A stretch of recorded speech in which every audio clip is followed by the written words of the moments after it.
Hi guys, I'm sorry I haven't made a video in a while. I've been really busy and stuff, but to be honest, one of the biggest reasons why I haven't made a video is because I feel so much pressure. Now you guys are probably thinking, what could you possibly be pressured about? Just get on the camera, make a video, film some stuff, put it online and let us watch. But it's not that simple. You see, if you've ever uploaded a video to YouTube before, you know that there's this thing called analytics. And me being an engineer, I love looking at graphs and numbers and data and things like that. Now the problem with analytics is they have this graph called the audience retention meter. And the way I see it, it's the how good your video is meter. And it goes up and down based on if people are watching or rewatching certain parts of the video, if they're leaving the video because they're bored. And so I'm sitting there watching this meter go up and down and I'm like, they love me. They love me. They hate me. They hate me. I'm never doing videos again. And so sometimes I'll go through my own videos and follow that graph and try to see what parts you guys are rewatching and what you're finding funny.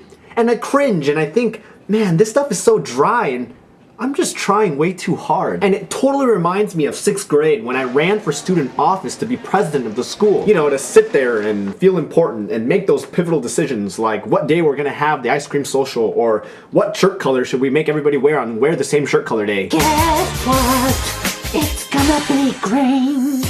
And so during student election times, every student that was running had to make these posters and these flyers and pass them out to their friends and post them up around the school to tell people to vote for them. And we also had to make these cheesy political commercials to denounce our rivals and make them look bad. Frank Huang has repeatedly voted yes to homework and clubbing baby seals and no to cupcakes. Okay, I'm just kidding about that last part, but we had to make posters, and to be honest, I didn't even make my own posters. My dad did. I remember he made like 3 of them, and there was a different character on each one. I remember the one that I liked the best was a sick picture of Frankenstein, and it basically said, vote for Frankenstein. And I just remember looking at that thing posted up on the wall, and I was like, that is so sick.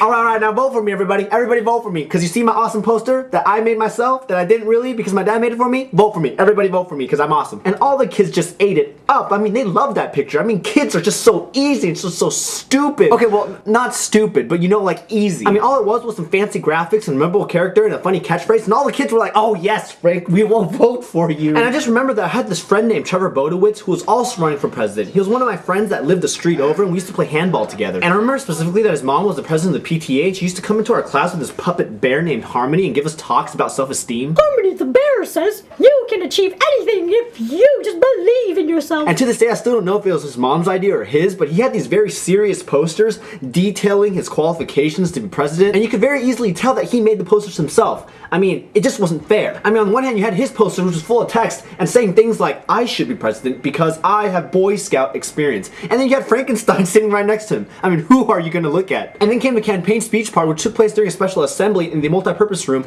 and included all the upper graders 4th through 6th. And basically, we had to go up one by one and give a speech about why people should vote for us. You know, like impress our peers and give them our qualifications about why we deserve their vote. I can do long division, write my name in cursive, and my favorite Power Ranger is the white one. And I remember specifically that this was a time where everybody that went up made all these promises about exactly what they would try to accomplish and things that they would do for the student body when they were elected to office. I promise to abolish all homework and make every Friday a candy for lunch holiday. And so what ended up happening was that all of these kids, they went up and they read their speeches, and all of these speeches started kind of sounding the same. Except when it got to mine. You see, I got the idea that instead of going up and giving a very serious speech like everybody else was, that it'd be a better idea if I went up and tried to make them laugh. So while all these other kids went up with their parent proofread speeches, I went up with my chicken scratch speech full of promises about taking kids on field trips to the dump and picking up pieces of poo. I mean, I'm being 100% serious.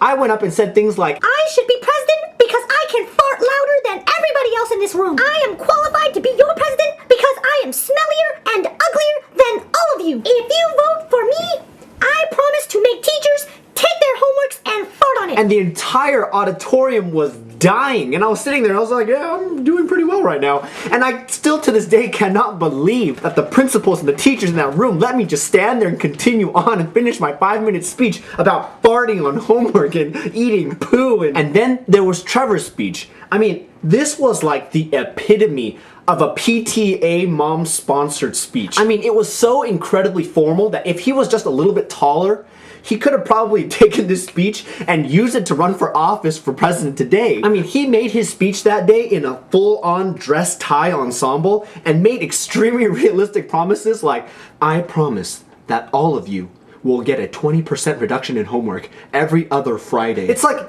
gosh, Trevor, these kids don't even understand what percentage is. I mean, we all understand that you're working at a 7th grade math level, but still, give us a little bit more. And so you had Trevor with this really dry PTA-sponsored speech, and then you had me with my speech, and I didn't make a single promise that wasn't related to poo or pee somehow. I mean, my speech could have been summed up as the result of a really bad late-night taco run. And so you could have guessed the result. Landslide victory for me. I mean, honestly, kids are just so dumb. Okay, not dumb, but just so easy. And now that I think back on it, Trevor really should have won based on his qualifications. So what I really want to say is, if any of you know Trevor Bodowitz, tell him that Frank Huang from 6th grade says that he's sorry and that he should have won. And for those of you that are still watching and helping me keep my audience retention high, I want to know if you guys think that I could boost it by adding more poo poo pee pee poo poo poo pee pee poo poo pee pee pee pee pee pee poo poo poo pee pee pee poo poo poo.